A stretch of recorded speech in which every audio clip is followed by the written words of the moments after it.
Okay, I'm going to talk about work that I do, which is called social network analysis. And I'm going to talk especially about what you can do with data that you find on the net. So there's all sorts of interesting patterns in the net. And I'm going to show you some examples and explain how I got these. Most of the time I work for large companies, nonprofits, once in a while a government institution, but mostly mapping out networks in these organizations or between these organizations and trying to help them understand how these networks work and how they can possibly work better for these various clients. So this whole presentation kind of got started from this article that I got mentioned in, and sometimes you don't know, kind of what you have until somebody tells you the obvious.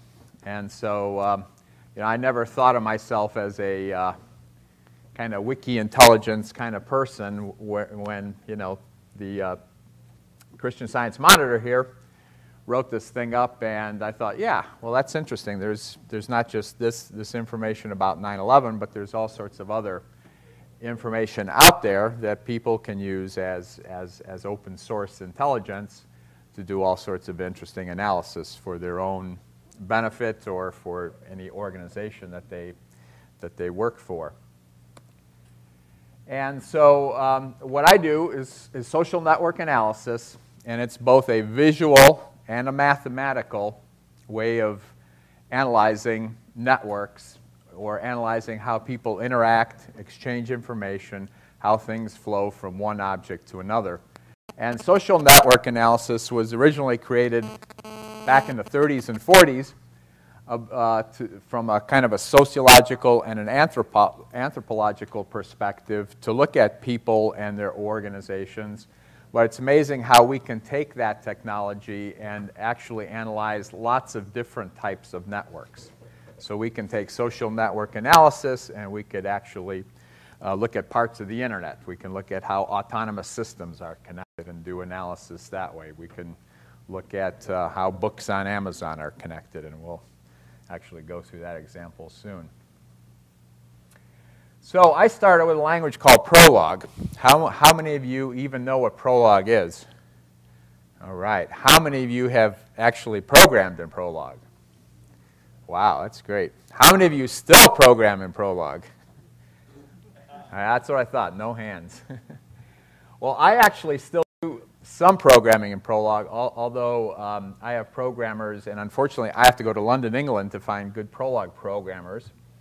And so I still do some programming, and I send them specs in Prolog code. So I'll write up some Prolog code.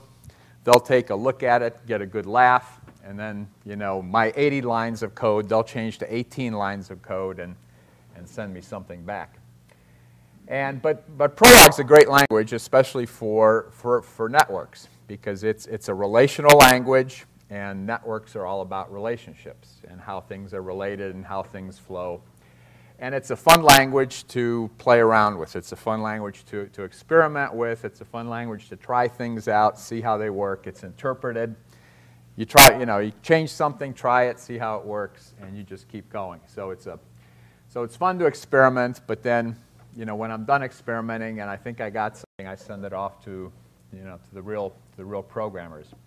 But, like I say, it's fun for hacking sociology because networks are all about how people interact, how organizations interact, how communities interact, how groups interact.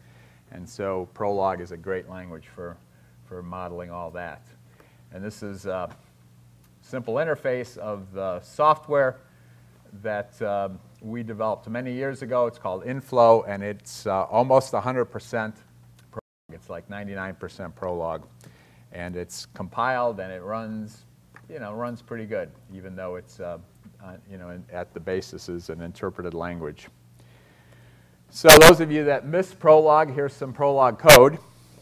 And And here's some Prolog code that basically explains kind of what we do. And so you can see that, it's very easy to quickly do something and get something done in Prolog. That's one of the things I like about it is you don't have to write lines and lines and lines of code. It's real easy to quickly state your problem and find a solution. So we can start very simply by just saying, two people are friends. And then we could say, well, we could state two people are friends, or we could give a rule for how people are friends. So the second predicate there, friend X and Y, a person X has a certain types of interests, person Y has different interests. If the intersection of persons X interests and Y interests meet at least 50%, we'll consider them as possible friends. So kind of birds of a feather flock together. That's the rule there. We can also do friend of a friend. So it's very simple that if X and Y are friends and Y and Z are friends, then X and Z are friends of friends. So again, 2 lines of code to quickly do a somewhat complex relationship. We can find groups very easily too. So X and Y know each other, Y and Z know each other, X and Z know each other. That's the basis of a group. No, I don't need that. And then social network analysis has metrics. And so one of the most simple metrics is this thing called degrees that just looks at how many connections you have. Again, just kind of two lines of code. Find all your friends, put them in a list, see how long the list is, and there's your degree metric. Some of the other metrics are more complicated.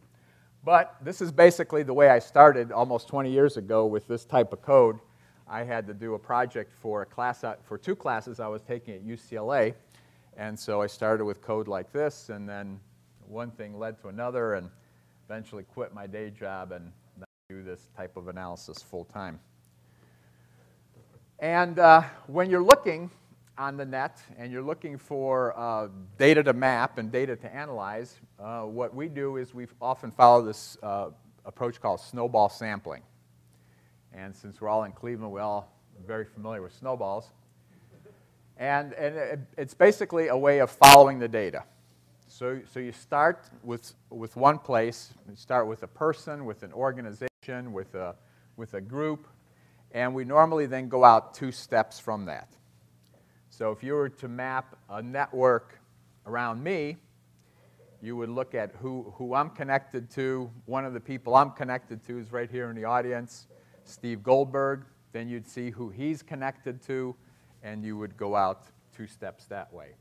And then you could quickly see the person, their friends, friends of friends, and you'd see the network around them. And then you combine these networks for various individuals or various organizations, and when they overlap, that's when you get this larger group network. And so who has heard of the concept 6 degrees of separation? Okay, yeah, just about everybody. There's also a book out by that name. And what's the common thing? They tell us 6 degrees of separation, and then usually the second sentence you hear is, isn't it a small world? But actually, 6 degrees of separation is not a small world. It's a very large world. And what's a small world is 2 degrees of separation or 2 steps in the network. What we're finding in both practical experience and what the academics are finding in research is that every network has a horizon. So just like the planet has a horizon that we can't see over, same thing happens in networks. And that network horizon is somewhere around 2 steps. So I know Steve, and I know a lot about him, and I know Gloria and about her. But Steve's friends, I kind of know who some of them are, but I don't know who all of them are. Same with Gloria's. But Steve's friends, I basically know nothing about. And same with Gloria's friends. And so at 3 steps, things start to get real fuzzy in the network. And at 4 steps, we're basically blind and in the network. So the key links in any network, especially in your own social network, are the 1 and 2 step links. That's where you could do something. That's where you can influence things. And that's where kind of the important relationships are. So when you get this data, you can track it in a spreadsheet. And here's a simple way that we track data. We look at the from node, the to node, and then the strength of the tie or the link, and then whatever network it's in. And so again, the data is real simple. Valdis is connected to Steve. Steve is connected to Gloria. We can see very quickly how the links grow and how the networks grow. And you can keep a spreadsheet like this going as you collect data over time. Another way to do it is if you have software like what we have, is you can just draw the links in. So we have tools in there that allow you to just draw the network. And as you're drawing the network, the database gets created, the links get created, and everything is ready for you to go. So this is when I was doing the 9/11 network. I was basically reading the New York Times, Washington Post, LA Times, all sorts of things like that online. And when I'd find a new relationship, I'd say, okay, I have both of these people already in here. I'd go get my link tool, and then I'd just drag from the node on the left to the node on the right. And it would then bring up a dialog box. I'd fill that in about the relationship, and boom, it's done. More of the network is complete. So one of the first networks that I drew was this network of internet industry partnerships. And mostly I got this information before the dot-comedy broke and busted in early 2000. And this type of information is available in all sorts of places on the net. It's available as press releases. It's available on companies' websites. And basically, two nodes are linked together if they have announced some type of partnership. So either a strategic alliance or a joint venture or anything like that. So we see some of the big players are like IBM and Microsoft and AOL, Time Warner. And then if we want to, we can zoom into that cloud of relationships and just look at two nodes off by themselves. So right here, we zoom in, and we just look at two nodes and their direct connections. So that's one-step connection for each one, and then we see that some of the links overlap.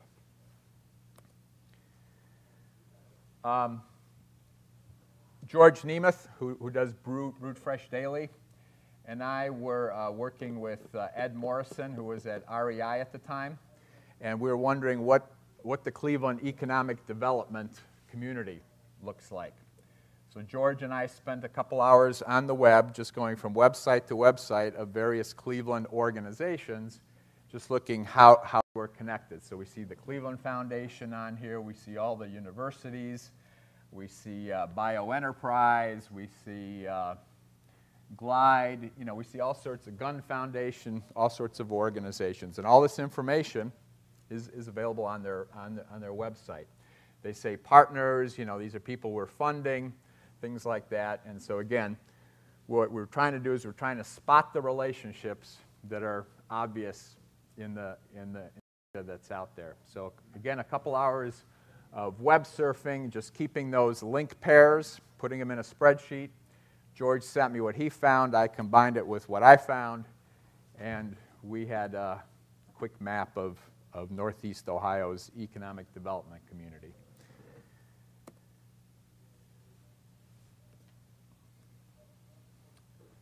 A friend of mine works up at University of Michigan, and he has access to all sorts of autonomous system data. So once in a while, he'll send me some things, and he'll say, here, map this out and figure out, who's the most central node and who's clustered and so on. So this, again, is just a very, very small part of the internet, but these are all autonomous systems, and they're connected to each other by the routing protocol. So one routes to the other. And we see that the autonomous systems are much more in a kind of a hub and spoke design as opposed to a social network, which is a much denser network. It doesn't have the same kind of hub and spoke architecture or topology. So we can sometimes tell what type of network we're looking at by the patterns that we see in it. So usually networks like this that have lots of hubs and spokes are usually man-made networks, whereas networks that have a lot of interconnectivity are often emergent networks, so either social networks or biological networks. I did some work with this academic in Spain who had gathered data on the Spanish blogosphere. He had gotten data on like about 1,000 different blogs, mostly in Spain, but these are all that use the Spanish language as the main language. He sent me the data, and we did some simple analysis to see, who are the dominant blogs, and who are key connectors, and where are various clusters. These are tech blogs, these are political blogs, these are something else. So again, very simple data. Who was actually pointing to whom in the blog posts. And you could do blog networks a couple ways. You can look at the blog roles, so who mentions who in the blog role, but blog roles aren't always accurate, and they tend to get less and less accurate as time goes on because people don't change them day to day. But if you look at the posts of who's pointing to whom in a post, you can get a very accurate picture of kind of the social network of a particular area. And we also did something like this for Northeast Ohio, but I don't have that picture up here. Another interesting blog map was this one, where there was this woman in New York. She was a PR executive, and one day fell ill, went to the hospital, and discovered that she needed a liver transplant, and she needed it within like 2 weeks. So all of her friends, many of them whom were bloggers and other people in the PR industry, started to blog about this, that help Sherry find a liver. And so a couple of them set up websites, and those are the magenta or the pink colored nodes. And these websites told people that if you know somebody that can donate the organ or so on,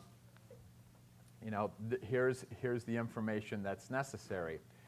And then the green nodes are all the different blogs, and the blue nodes are the mainstream media that picked up the story.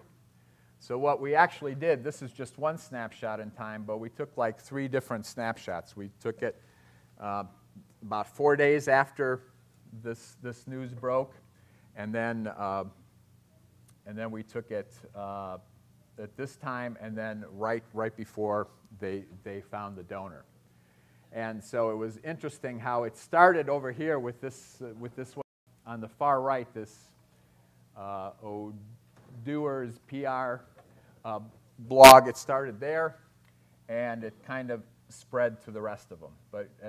But as you notice, as people blogged about it, they always pointed to the 2 sites that had the information that people needed to be able to help her with her transplant.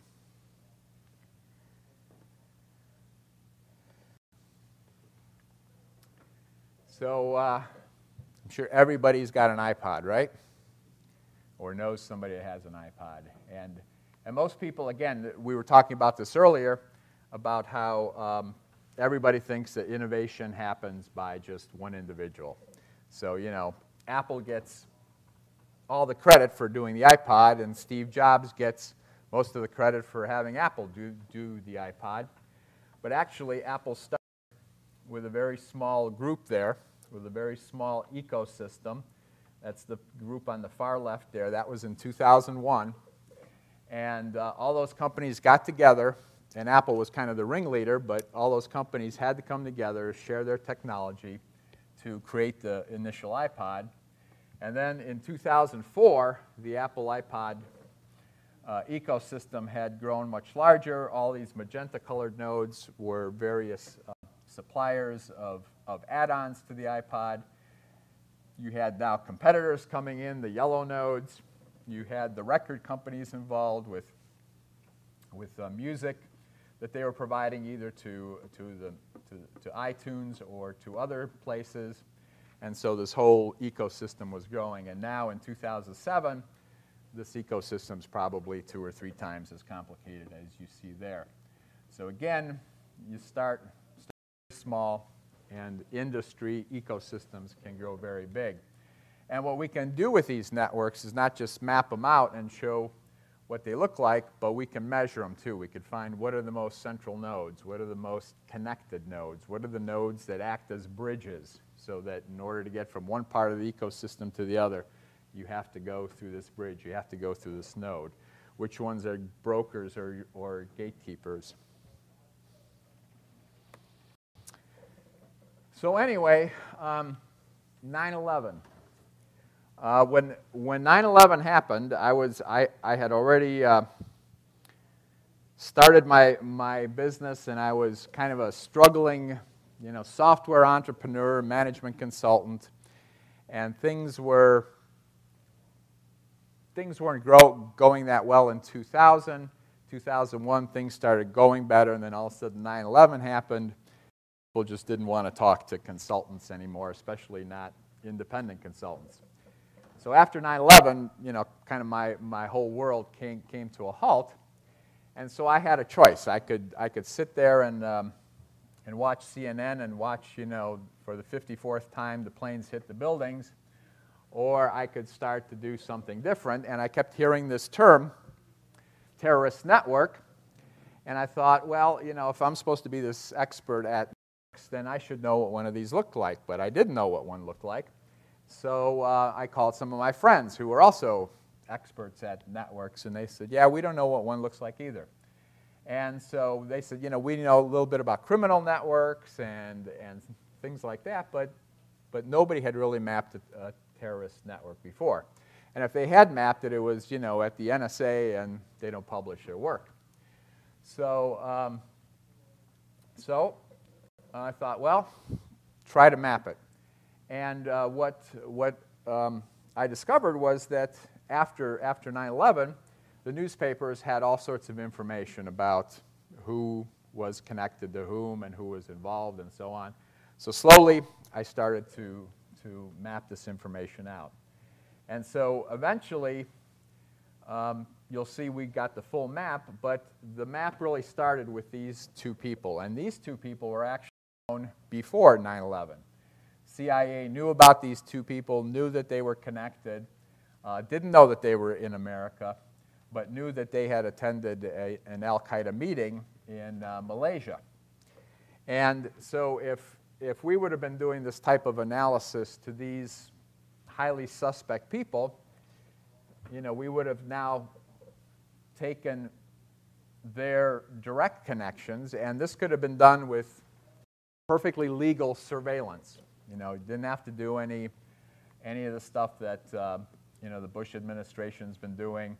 This could have been done with FISA warrants, and because these 2 people were known suspects, and everybody around them now are the direct connections. And we could see that I've labeled the people that were on the planes in 9/11 by color, and we could see that already. Many of the people are starting to show up. So these are 1 step away from the original 2 suspects. And then if we go 2 steps away, which I talked about before, we see that we have everybody that were on the planes. And we also see Mohammed Atta right here, who was eventually figured out that he was the ringleader. And we see how important he was. And he was the ringleader. So what he really was he was the project manager. So he was the one that had to get things done locally. And we don't see Osama bin Laden or any of those other names on here, because they were back there. They had given this assignment. These people came over here and did this project. And so we see how everybody was connected. We see who all the people were on the planes. And we also see that the pilots were some of the key connected people. And one of the things that really got me going in this whole mapping process was this this particular matrix that showed up in two places. I think it showed up in the New York Times, but I found it in an Australian paper online. And it basically gave the hijackers who was on what plane, and then it even started to give some information about how they were connected. So, you know, these two people went to school together in Germany, and these two people were known to have lived together in the US, and so on. And so that's how the network started. So every day for the rest of 2001 till the end of the year, got up in the morning, would check all the newspaper sources and add to the network. And luckily I was doing this because around Thanksgiving I got a call. And I got a call from a journalist that was writing an article for Business 2.0. And he was writing an article for how we were responding using science to the terrorist threat. And he had written something that had mentioned me before, and so he said, Valdis, you're the network guy. You know, would you happen to have something on the terrorists or know somebody that does? And I said, well, yeah, I just happen to have worked on it, and here it is. And he said, oh, well, this is great. And they had also gathered some other information, so we took his information and my information, put it together, and I got it published in the December 2001 issue of Business 2.0, and it was a good marketing piece for a small-time entrepreneur on the west side of Cleveland.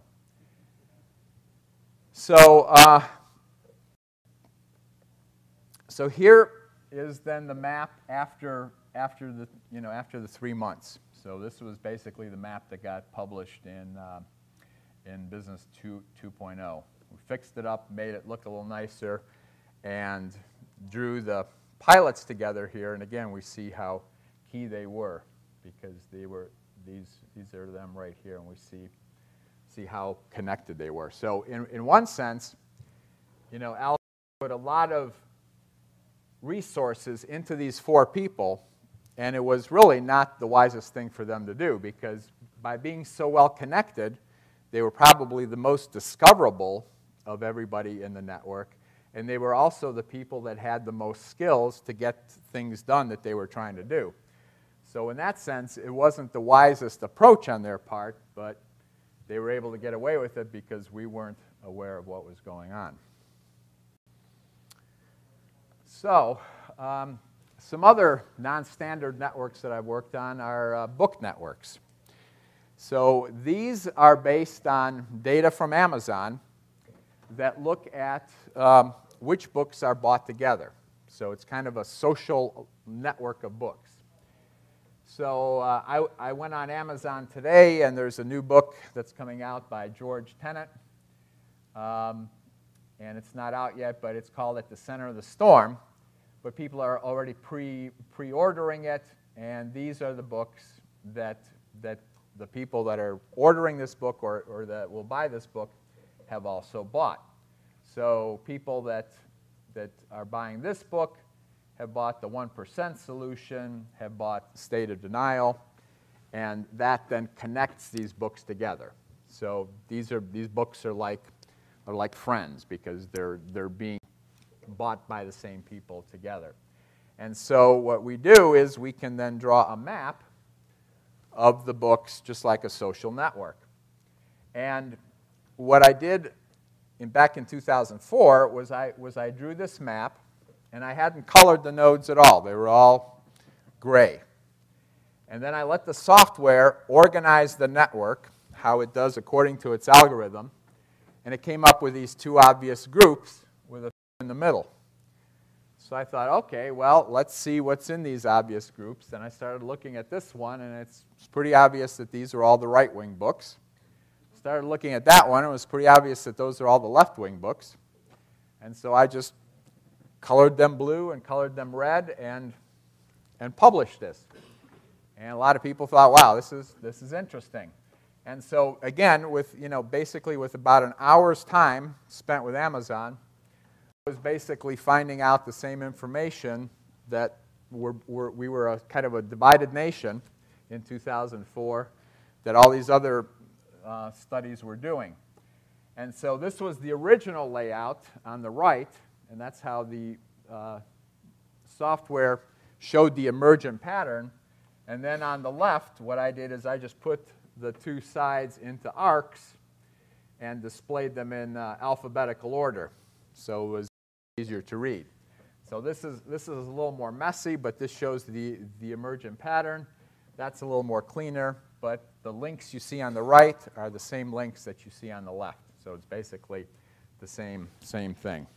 It's interesting you have so few in the middle. Are they integrators? Are they just wishy-washy? And who are they? Well, they're kind of integrators. Because this one here, one of the gray nodes is Bush at War, which was one of, what was that guy's name? Woodward, yeah. It was one of Woodward's 3 books about the Iraq War. And this was one of the ones where he was fairly positive about Bush. His last one, State of Denial, he was fairly negative. So it was actually bought by both sides, but a little more by the right. And then this other one, All the Shah's Men, talked, again, it was probably kind of a middle-of-the-road book, but more people on the blue side. And then this Sleeping with the Devil was right in the middle. So, in fact, I think Sleeping with the Devil was, again, it was something about the Mideast and something we had done wrong many years ago. So both sides were looking at that. But I was amazed at how divided it was. I was expecting a lot more interconnections. I was expecting this kind of clustering, but not as distinct as it's very severe, and it makes you wonder if there's money in keeping people apart and keeping them at odds. Well, one of the things that Amazon does is, they show you, people that bought this book also bought these books, but it is basically the data that they have. And it's also, but the other thing is, it's just data on higher selling books. So if there's a book that is really in the middle, but it only sells 50 copies, that's not going to show up here because it's not going to have the same amount of sales figures that the rest of them have. And what Amazon does is they give you like the top 100 books, and so there has to be some cutoff. I'll come right back to you. There was another question here. Okay. Just because Amazon said, if you buy this book, other people bought these books, how do you know it's just not Amazon saying, if you buy this book, you ought to buy this book? How do you know that information is factual? Well, yeah, and that's, Amazon tells us that it is actually sales. They have a couple other areas where they'll show, recommended books. Like, they'll show a book and then they'll say, buy these 2 together. And those aren't necessarily books that are high sales, but there's 2 ways that you can get this data. You can get this data by just going page to page and gathering it manually, or if you have access to the Amazon API, you can also suck this information out and then get it here. But yeah, I mean, there is some basic sense of trust we have to have in Amazon that these are the actual numbers and these are the ones that are sold. Now, I talked to their chief scientist, and he actually shows one of these in one of his presentations, and he told me, yeah, swear to God, it's the real numbers, but we have to trust but verify, right? Okay, so I looked at a lot of books in 2004, but I thought, what if I just look at the top 10? So rather than looking at the top 100 best-selling political books, what if I just look at the top 10? What patterns do I get then? And in 2006, these were the patterns. So we had kind of a right-wing cluster, we had the left-wing cluster, and we had this new cluster that was neither right nor left. And a lot of these were economic books. So The World is Flat, Freakonomics, The Tipping Point, Guns, Germs, Steel. But then there's this new little cluster that's kind of an anti-religious cluster that's forming, the end of faith, the God delusion, misquoting Jesus, and then letter to a Christian nation. So these are all really kind of anti some of the red books. So this was an interesting pattern to see these three clusters 2 years later, and again this was right after the November 2006 elections, when the Republicans lost and the Democrats won back a lot of seats. So there's lots of data on Amazon, lots of interesting patterns. We can look at political books, but you could probably look at technical books. You know, people that look at certain Linux books, what else are they looking at? You know, Java books, what else are they looking at? You know, BSD, Unix BSD, what are they looking at? You know, all sorts of things versus Red Hat. Oracle versus Sybase, all sorts of interesting patterns you can find. Another place that I found some interesting data was at Harvard. And what Harvard does is they tell us all about their illustrious faculty. And they tell us, you know, who these people are and how to contact them and their pages. But what they also tell us are areas of interest. So we see that Clayton Christensen here, and for those of you that don't know, he's a famous researcher and publisher around innovation. So a lot of his books on innovation have been top sellers. But we see, you know, what his areas of interest are. And so we see the primary topics, the additional topics, and then also what industries he's interested in. And we have this on every single professor at Harvard.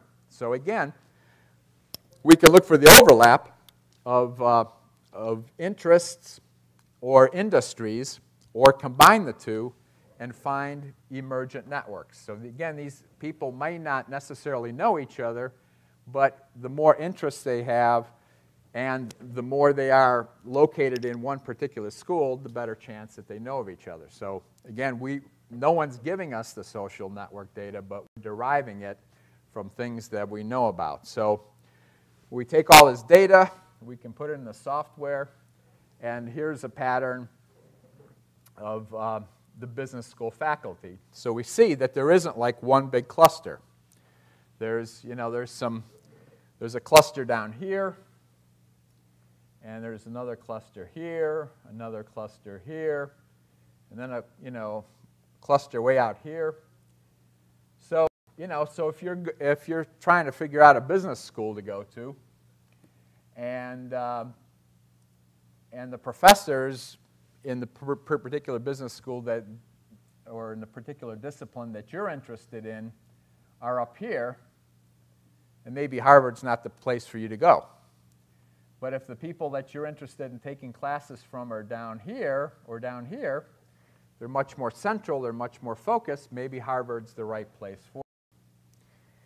And that's the professors, but we have two pieces of information. We have professors and how they overlap in interests, and then we have interests and industries and how they overlap in professors and people that choose these things.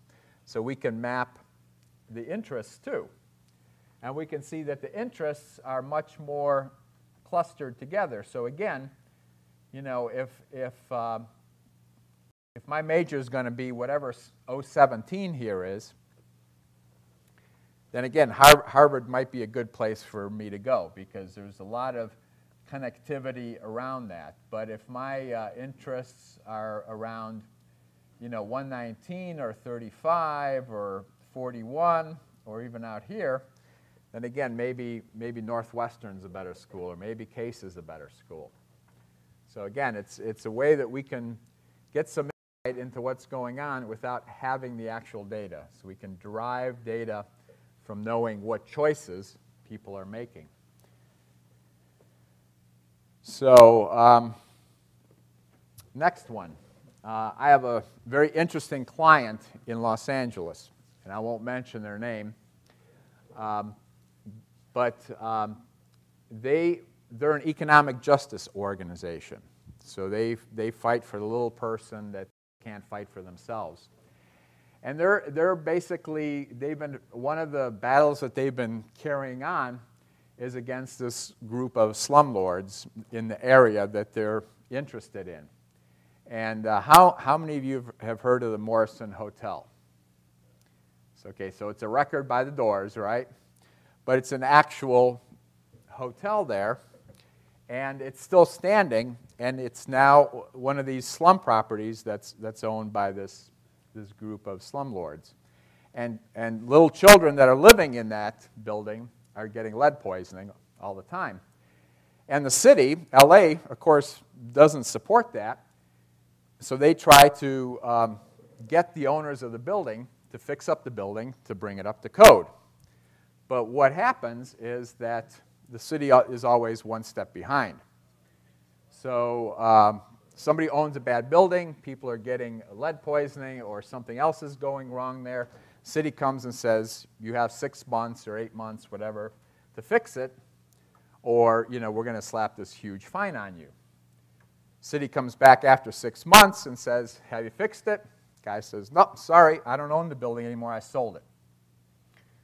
Okay, so then the city tries to figure out who owns the building now, and has it been improved? No, it hasn't, and the problem goes on. The city's always one step behind.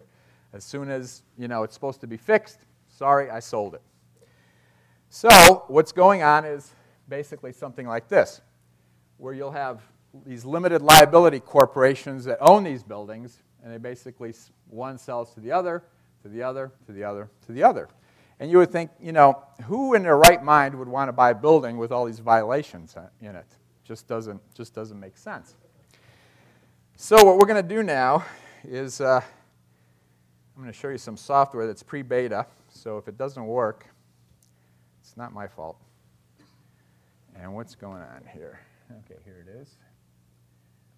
So we have the same thing here again. We have, and the network that's shown is the real estate sale. So ABC Limited Liability Corporation sells it to DEF Limited Liability Corporation, and so on. And again, what we've done here is this isn't the real data from the client. This is stuff I've made up, but this mimics the kind of analysis that they did to help the city bring down this ring of slumlords. So what happened was that they saw this and everything looked fine. It's one company selling a building to another. What's wrong with that? There's nothing wrong with that. And then when they went to the city records to see who was connected to these businesses, they found that, okay, Beverly and Ed are connected with ABC, so is Andre, Diane and Carol are too. So, these people own these limited liability corporations, and everything seems to be fine. Well, then they dug a little deeper, and somebody told them that, what this really is this is a big family operation. These people are all related. But they had to look that information up, and then they had to show the city and the city prosecutor what was going on. So they were able to look that information up, and they found that these weren't just a bunch of individual business people doing business. These were indeed a family that was all connected through marriage and through bloodlines. And Heather here was kind of like the family matriarch, and she had been married twice, and she had this one family here and this other family here. And she herself wasn't connected to any of these LLCs. And that you often find in criminal organizations is the top person, the kind of the brains behind the whole thing, remains disconnected or not obviously connected. So she had this family ring of her first marriage and her second marriage that were basically running these all these slum properties in Los Angeles. And when the prosecutors saw this, that was kind of all the information they needed. And these people were actually brought to court. And once they saw not just this evidence, but some other evidence, they sold everything and theoretically moved out of town. But So, and plus they got, all sorts of fines for trying to get out of doing things. But this is one thing about networks, is that the real networks that are really in power, that are getting things done, aren't always visible. And if you just look at, again, if we ignore the family network, which is really what brings the whole picture together, this looks like a very typical business network.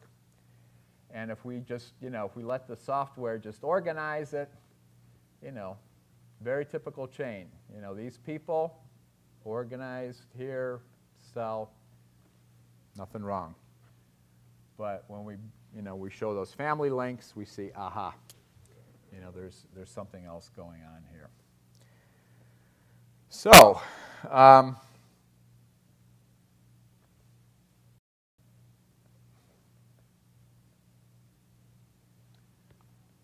lost my cursor.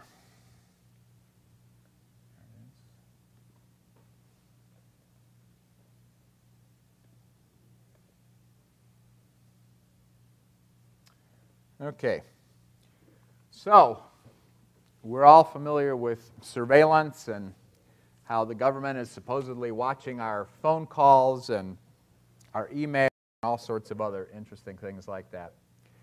Well, there's this word called surveillance, and then who knows French? Who can pronounce this? Surveillance? Okay. So there's surveillance, watchers watching us. There's surveillance, us that are being watched, watching the watchers. So, and that's basically what the definition in Wikipedia defines. So the first person to do this was this guy named Mark Lombardi. And he was an artist. And in fact, he had a show here in Cleveland at Cleveland MoCA probably about 3 years ago. And what he did was he discovered that he could draw these drawings of actual conspiracies, and he can also make them as art. And he can fulfill his life as an artist by drawing these. And so this one right here, this first one, there's George H.W. Bush. This is all about a bunch of oil interests that the Bush family had. And what he basically did was he would get out these books and these newspaper reports that would describe this stuff, and then he would draw these drawings. And he did these all by hand. I know what the algorithms are like in the software, and they're very complex, and they go through hundreds, if not thousands, of iterations to lay out the network in a nice, pleasing way.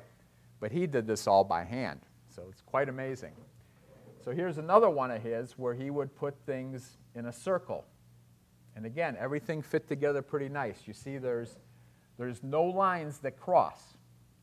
Everything is nice and neat. So it was amazing what he was doing. And would, put these up as art in various exhibitions.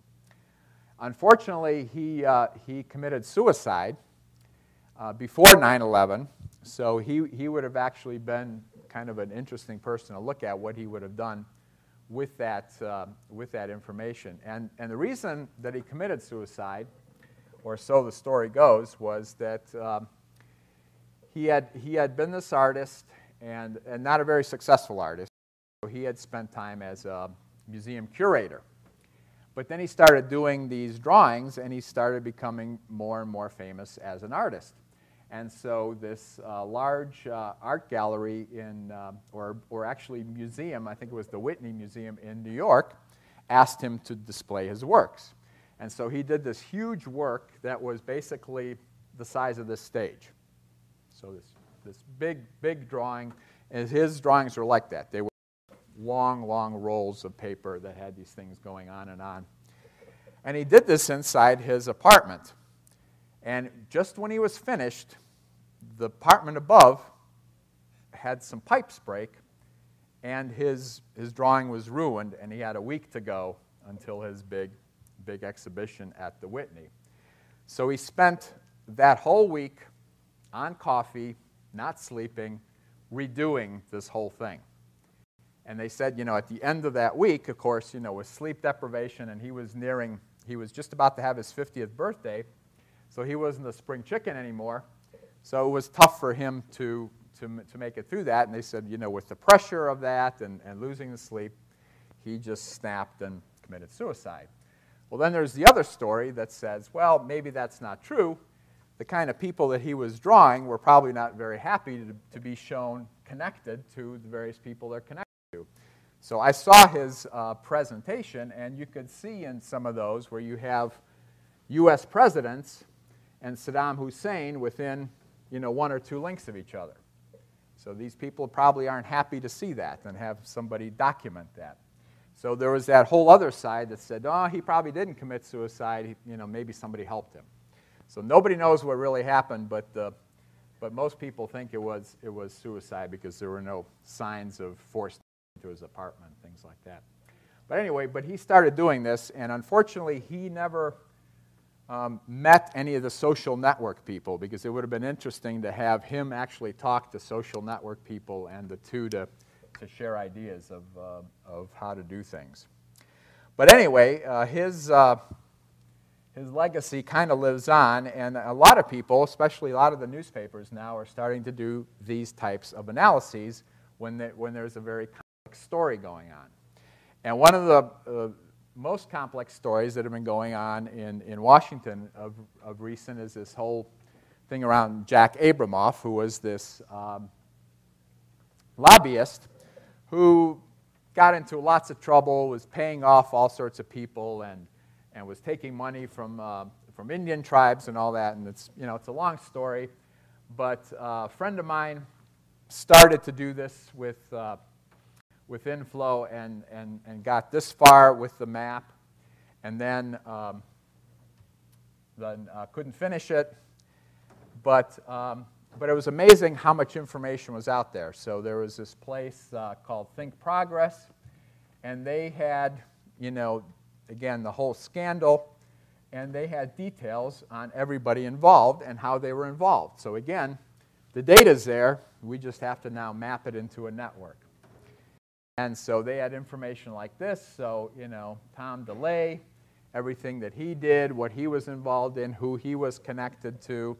And so again, the data's there. You just have to visualize it as links and as nodes. And so we see this map showed up. I think this was in the New York Times. So again, it shows Jack Abramoff there in the middle, and it shows some of the people that he was connected to in some of the organizations. It shows how money was flowing.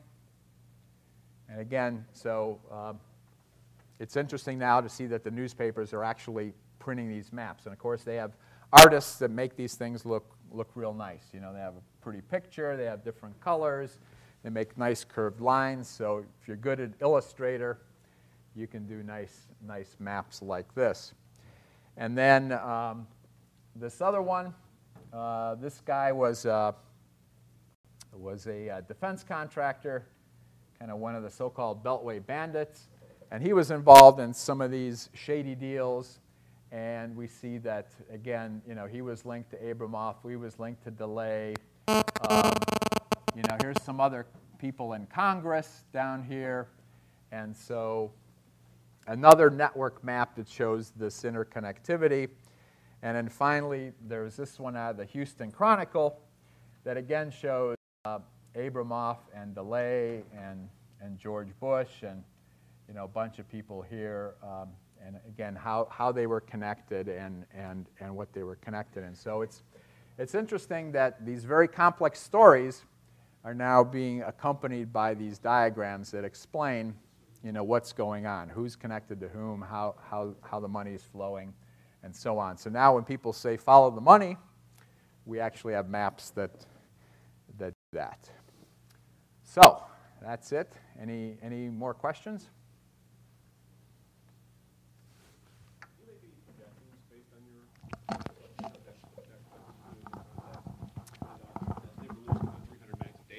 Right. Can you win that contest? Or?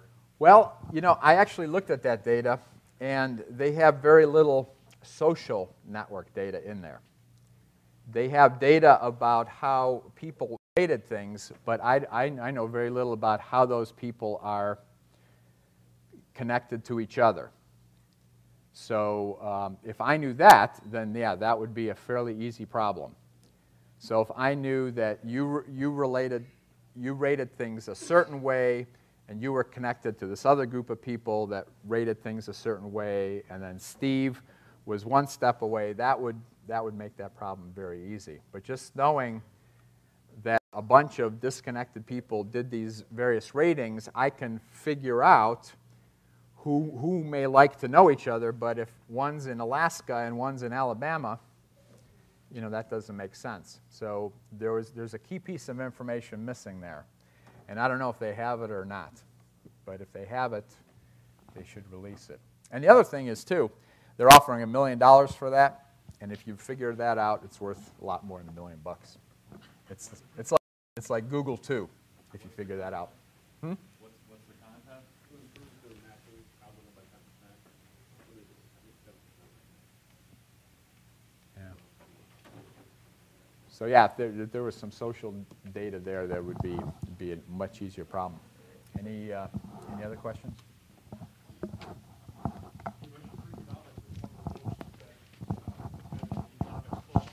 One of the things that it talks about is that there's a number of conclusions come to from statistical information and so forth that are kind of startling and against conventional interest from the things you've done over these last 5-10 years. Is there anything that really just set you back on your heels saying, wow, I would not have seen that unless the software revealed it, the analysis revealed it? What's been the biggest startlement to you?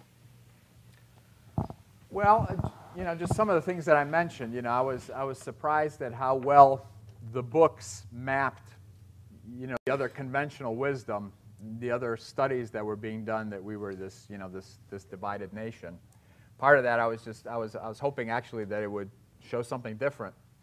And what was interesting was that not only did those books show that, but I have some other colleagues that studied the political blogs, and they showed that same type of divide. Although the political blogs didn't show as distinct of a divide, but what the researchers that did that said about that was that a lot of the links from the red to the blue and from the blue to the red were just sniping at each other, saying, look at what a jerk this guy is and look what he's saying, not pointing in a positive way. So those were a lot of the cross-boundary connections there. So they were just about as divided. One more question. Well, he's had his hand up. Yeah, I was wondering if you'd considered incorporating time series data into that, maybe through the use of animation or something, so you can look at how this progresses over time. Yeah, and that's fairly easy to do. You can do time series data by capturing the history as you go, and then you can actually show an animation, or you could just capture month, and then just show how it changes across that. But the thing that you have to be careful about networks is, again, a lot of links are formed at one time, and then they stay dormant, and they're not obvious, and yet they're still there. So Steve and I have a link, but we don't talk to each other every day or even every week. But it's there. If I need to talk to him, if he needs to talk to me, he can get it. If somebody was watching us, they may not realize that we're connected. Okay, that's all the time we have, actually. Okay.